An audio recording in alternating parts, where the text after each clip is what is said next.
Um, Modi's visit to Ukraine and to Mm. Poland, what do you make of that? What is his goal for the visit? Right. Well, this is. I mean, I should say I think it was a mistake. By the way, I mean I think that's the first thing I would say. I think Modi should have stayed very clear of Ukraine and Kiev and Zelensky and all of those people. But he went to Moscow as soon as he became he was re-elected prime minister. He had a very successful meeting with Putin. The two men hugged. There was a massive range of programs and policies agreed. And then, of course, the result was that the Ukrainians were unhappy and they criticized it, and the Americans were unhappy and they criticized it. And Modi himself has come in for a lot of attacks on the Americans recently. They've imposed sanctions on the Russian diamond industry, which is they're really sanctions on the Indian diamond cutting industry, which is based in Modi's home state. They've arrested Indian officials who they say are trying to assassinate Sikh separatists. They've staged a coup in Bangladesh and overthrown a pro-Indian prime minister. They've done all of these things. So Modi says to himself, "Well, I don't want the Americans on my back. So what am I going to do? I'm going to go to Kiev. I'm going to meet Zelensky there. We're also going to hug. There's going to be an economic agreement between us." And then they issued a joint statement, which was not very long. It's about 2 pages long, lots of very general statements, but no real substance. And on the Ukraine war, um, basically each side sets out its position. The Ukrainians want territorial integrity and all that, in other words, return of their territories. uh, Modi says that the way to do it is by negotiations. The way to achieve peace is through negotiations. He doesn't say anything about territorial integrity, but he meets with Zelensky. There's a photo, pictures of him, and I think he thinks that's going to get the Americans off his back. It's not. I think it's a mistake. I think that the only way to deal with the Americans is to tell them to, keep away. India's a sovereign country. It makes its own decisions.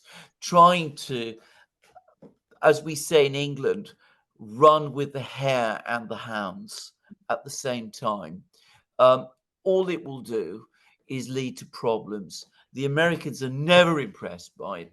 And they will then say to Modi, they come back and say to Modi, well, now you've met with Zelensky, you've seen what a great man he is.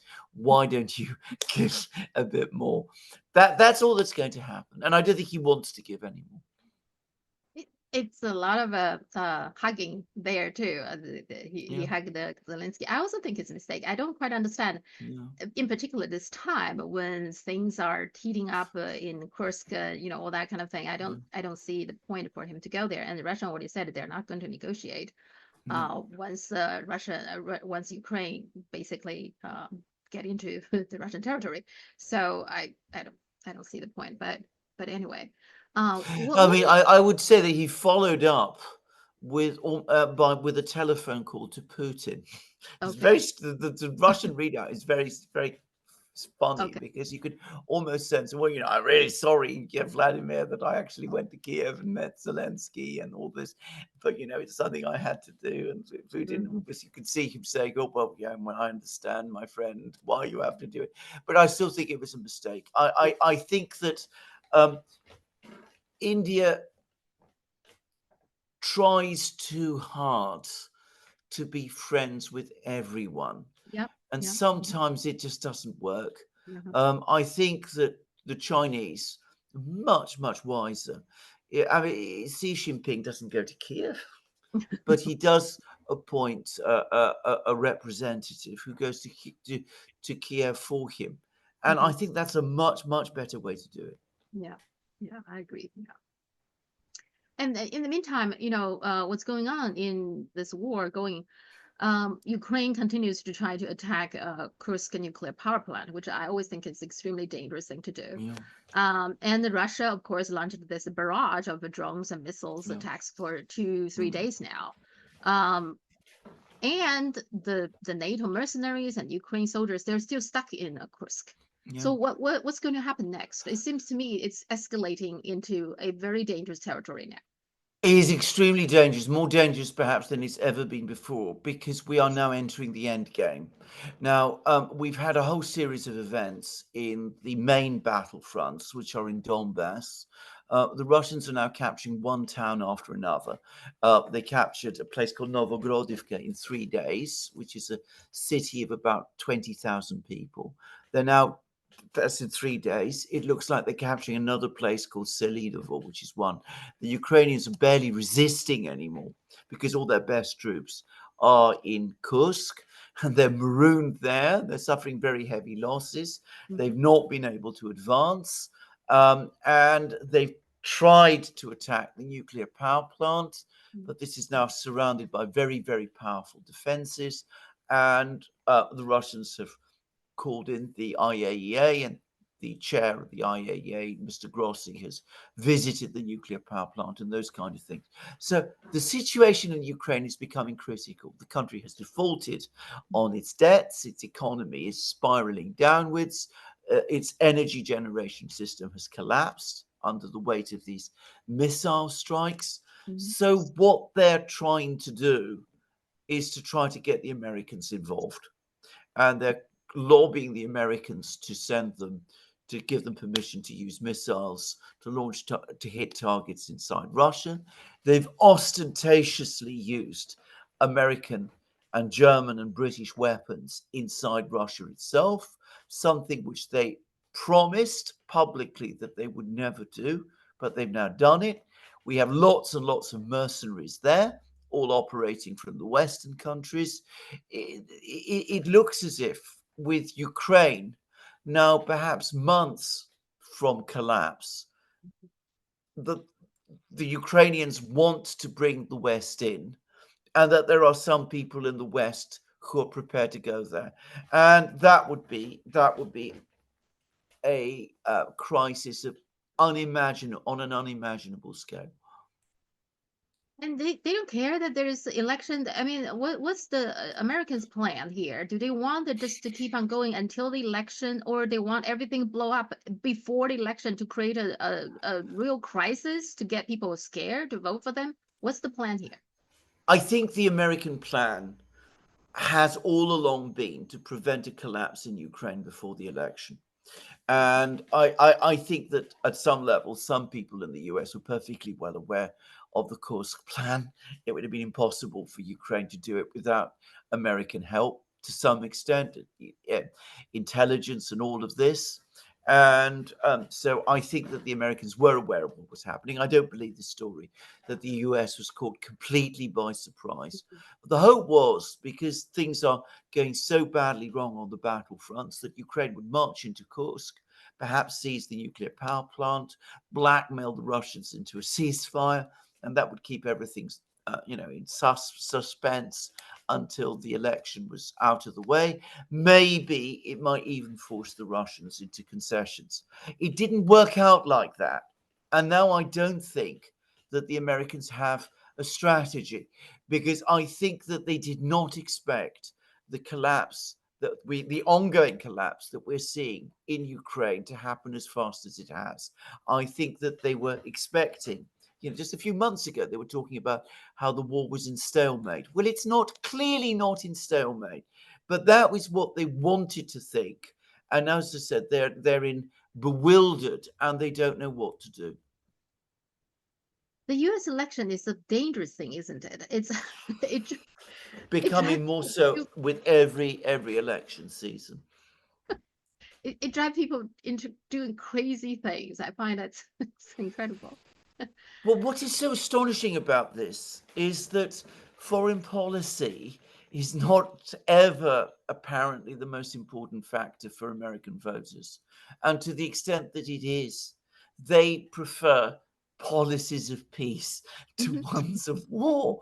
Yeah. But the political class never seems to think in that way. They always I think that the terrible example in some ways, and this is not an example that was deliberately set, but I think that there's this idea that because Kennedy supposedly won against Khrushchev in the Cuban Missile Crisis.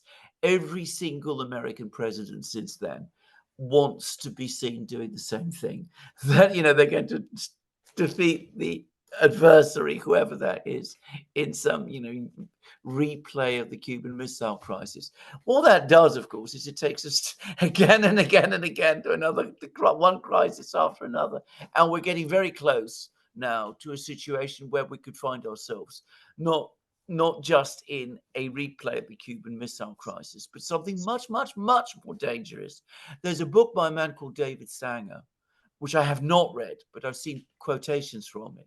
And apparently in it, David Sanger says that Biden at one point told his officials that he thought that Zelensky is deliberately trying to draw the United States into World War III.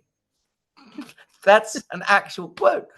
And yet, despite the president of the United States seeing Zelensky as that sort of a person, he continues to embrace him. Uh-huh.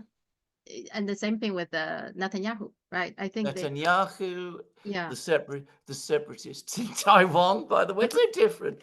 yeah, and in the midst of all this, Zelensky also presented a victory plan. Supposedly, he's going to show to Biden, and he's going to show that to Trump and Harris. The Kursk inclusion is part of the plan. So this is some kind of a last attempt to get U.S. in, or what's this victory plan is about? Well, he hasn't told us the details, and perhaps it's better that we don't know. But I mean, on the basis of the military situation, there is no possible military plan that could turn the situation that just involves Ukraine. It has to involve the United States itself. I mean, it must do. So clearly what he wants is the US to directly intervene in some form in the war. Yeah, you're right. I think the Biden administration and maybe other leaders in the US also, they like to create that kind of crisis that everybody's very scared, right? And then they are the one who saved the day. They want to show it that way, I guess. But when there is no such crisis, then they have to create one, right? So the Cuban Missile Crisis is not created by Kennedy. No. But Kennedy kind of get into that and then solve that crisis. But they, instead of having that kind of opportunity, they have to create this opportunity. That's exactly correct. Kennedy was shocked by the Cuban Missile Crisis, and in fact, it fundamentally changed his outlook about international relations. And after the Cuban Missile Crisis, he made it his priority to end the Cold War and to establish a strong, friendly relationship with the Soviet Union. And he made a very powerful speech at was it American University or whatever it was, in which he said so. A speech which was never put into effect because he was perhaps not coincidentally assassinated shortly after. But I mean, this attempt that every American president makes to play Kennedy is to misunderstand Kennedy completely and to misunderstand the Cuban Missile Crisis. And which probably explains RFK Jr. now is kind of endorsed Trump now, right? That as a Kennedy, I actually think that does have some effect for the elections outlook because Kennedy, just the name, attracts lots of people, lots of votes. Yes. And he himself also made the case that he's himself very much want peace as well, right? So yes, I do think that is significant. The RFK Kennedy's endorsement. I think so. There's two things to say about it. Firstly, I read the speech that he gave, and I thought it was perhaps the best speech that anybody has made over the course of this campaign up to this point. I thought it was an exceptional speech, including on many of the domestic problems of the United States that he talked about. And he talked about recent American history in a very interesting way and very movingly, and talked about his uncle and his father very movingly as well. That was the first thing to say about that speech. The second is, of course, that it's likely that if Trump is elected, Kennedy will be a member of the administration. In fact, it's now almost a certainty. And that in itself, hopefully, would be an important thing. Yeah, yeah, but but I'm a little bit skeptical because you said that this before that the government, the deep state has so much control. We will Yeah, see how much if Trump get yeah, elected. First of all, will they allow allow him to be elected? We will yeah. see, and if he did, we will see how much he can do this time. Because the Mm. last time it seems like from day one he got into office, just they keep on finding things to get him occupied or fighting him or people around him. It just seems almost impossible for him to run the country. I find that. Well, that was exactly what happened. Now, what the extraordinary thing is, now we have one revelation after another that all of those things that were, you know, that he was investigated about were untrue or wrong. But of course, all that happens is they start more investigations. I mean, it's an unending series of this, and of course, all of this combined with an incredible campaign of vilification and abuse, and an awful lot of people are caught up with this, including people I know, friends of mine. Yeah, we will see then. I mean, they will continue. I don't think they will stop if Trump No, become president again. They will continue. They're not going mm, to stop. And the Middle East, the not that long ago, Blinken claimed there was a ceasefire deal, and nobody even talking about that anymore because that was mm, not a deal anyway. I mean, Hamas yeah. wasn't even there, and even Israel didn't say anything. He's the one. Blinken came out and saying, "Oh, Netanyahu agreed to this and that." Uh, Notice that every time when Blinken went to the Middle East, he had been there many times. It seems like every time he got there, it got worse. The situation got Yes, worse, yes, right? I mean, yeah. right now, Israel launched after his the so-called ceasefire. Israel launched the so-called preemptive strike inside Lebanon. So Hezbollah fought back hard, and then the Islamic resistance in Iraq also claimed that they hit vital targets in Israel, and etc. I mean, so what's next? What's going on here? What's next? Well, you're absolutely right. I mean, he comes along, he meets Netanyahu. He's involved in ceasefire negotiations. He tells us every time that the ceasefire is around the corner. The ceasefire never materializes. Netanyahu makes new demands every time. We're told that the ceasefire deal is there. Blinken's great idea always is to try to get Hamas to agree to whatever new condition Netanyahu presents, which they refuse to do. And then the Israelis escalate in some ways. Now, trying to make sense of this latest exchange of attacks is very difficult because neither side, I think, is telling the complete truth or even part of the truth. But the important thing to say is the Israeli airstrike, it may not have been very effective in the sense that it might not have actually done much damage to Hezbollah. That I do believe. That's what I've heard, and that I do believe. But it was a very big airstrike. 100 jet fighters involved. That is a huge force to deploy in a single airstrike. So that tells you that clearly, I get the sense that Netanyahu and his officials are straining at the leash. They want a war. They want a regional war in Lebanon against Mhm. Hezbollah, ultimately against Iran itself. That's the rhetoric that's coming from them. I think that they're frustrated to some extent because the Americans aren't yet fully on board with this. But I think with every single day, they move closer to that objective. Yeah, we talk about this every Wednesday we meet. It seems like a situation both in Ukraine and in the Yeah. Middle East is getting closer Yes. to a full-out war. It seems like, and for Israel, it must be pretty frustrating. Think about it that so far, Israel has have fightings with the Houthis, the Hezbollah, Hamas, and Islamic resistance in Iraq, but none of them is a country, right? They are all regarded as different organizations. Israel calls them all terrorist organizations. So Israel is not even fighting a war with any particular country. It must be frustrating for Israel, right? Very, very frustrating because, of course, the Israeli military is not organized to take on these non-state actors. I mean, it doesn't really know how to fight them. And that's complicating its work hugely because it doesn't know quite what to do. I mean, it got bogged down in an insurgency war in Gaza, which didn't go very well. It's not been able to really do much about the Houthis. It launches strikes against Hezbollah, which apparently aren't especially effective. So, they are not in a good situation. But going back to what we was talking about earlier in the program about how the Americans multiply enemies to themselves, it's exactly the same with Israel. They take these extreme positions and take these very, very hardline actions. And the result is that they get more and more enemies come their way. And instead of taking a step back, thinking, saying to themselves, is this the right way? Maybe negotiations is the right way. Perhaps it might be very difficult for us to conduct negotiations, but let's talk to people who might be able to help us do that.